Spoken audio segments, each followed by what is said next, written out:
You're watching Byline Wilmington on CBS 10 WILM.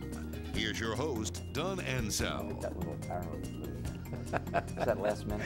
All right, we're back. Curtis Wright to my right. Gary Shipman to my left. We're talking about perspectives from both sides of the aisle in our 2010 election wrap-up. All right, a lot of attention. And off camera, they continued on the debate about political advertising. We could go on with that for the rest of the segment. But nobody's throwing anything, okay? Not yet. A lot of attention been given to the Delaware Republican Tea Party Senate nominee, Christine O'Donnell. What's your take on the circus surrounding that race? First, candidate O'Donnell should fire everyone on her staff. She's not been handled very effectively at all, given some of the things that have come out of her mouth. But second, I think what it does is it gets back to this debate about the Tea Party movement. Some of the issues that she is framing and some of the issues that she's discussing are issues that are being discussed nationally. But what she failed and has failed to do is to focus on the issues in her race and in her state and the needs for her state.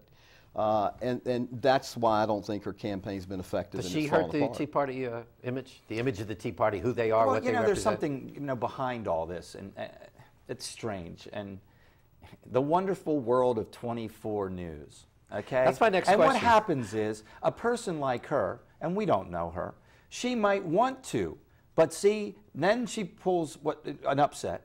She's there, and all of a sudden of course, in comes media and goes, this is great content, and they fuel it. I wish it wasn't such a circus. Do you think all of it across the country? I agree with that. That the media, here's a coin. You got Fox News on one side and MSNBC on the other side. They're sort of the same deal, only the opposite side of the coin. Would you agree? Can we get a consensus on that? Would you agree? All right, do you think that they both exploit their niche of the conservative and liberal market for ratings and revenue? Well, you said ratings and revenue. Yeah. Now, exploiting it for content, I will accept that. You don't think that Rupert Murdoch and Comcast are interested in ratings? Oh yeah, I think and they revenue? are. But I think that that would be like me, Don. I've never gotten up in the morning for all these years and said I'm going to do something or say something because of ratings. I know that if I do my job and deliver unique content, people are going to listen to me. Maybe that's a different way of going about it. But I think so. You don't think Fox News and MSNBC I think there's more credible exploit people their in niche both for of those. ratings and revenue? I don't know. Saying it that way gives it a kind of Curtis, you're not that naive. I mean, no, I'm not that. No, there's plenty of them that do that. Well, and I believe both of those networks are doing precisely what Don suggests. They are, and again, God bless the First Amendment. The news that they deliver is to their constituency, to their audience, to drive ratings and to drive revenues. I mean, it's a business.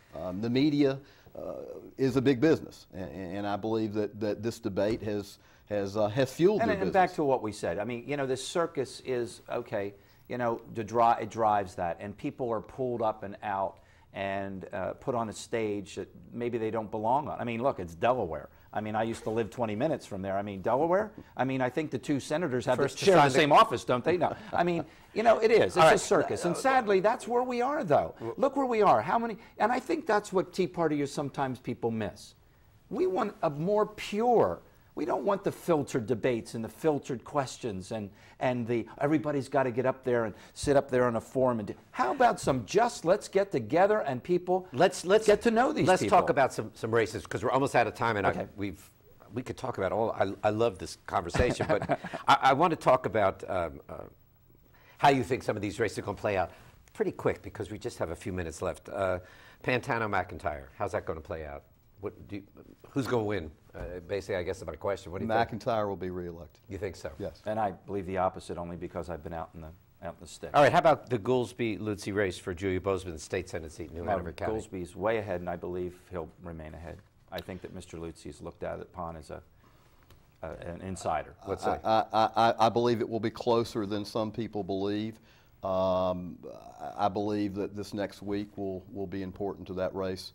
If the polls mean anything, Tom Goolsbee will be our next state senator. Okay, let's talk about the state senate seat. This is not New Hanover County, held by R.C. Souls, and that was held longer than any other state senator in North Carolina history. David Redwine, Democrat, former longtime state House representative, running against Republican newcomer Bill Rabin.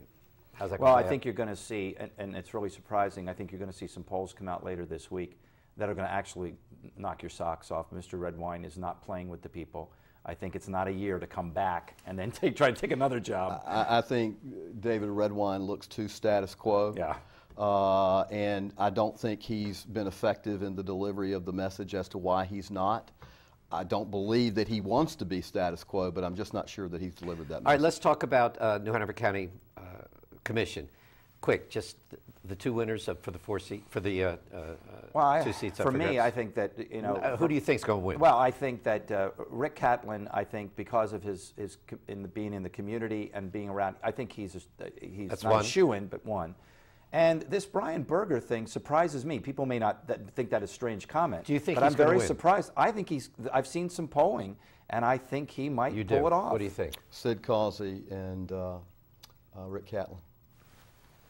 I believe they will win. How about the school board? There's 8 candidates running for the 4 seats up for grabs. 3 of them are incumbents. Who do you think is going to dominate that board after the election? Democrats or Republicans? You first. I just hope there's a change. I mean, for 25 years, the debate has been the same on that school board. I just hope that the debate is different, irrespective of who wins. I believe that there will be a majority of Democrats on the school board when it's over, because I believe that voters believe it's time to change and reframe the debate. Oh, I believe that the indicator here will be those forums that took place, and overwhelmingly those people were standing there for the existing school board. We're out of time.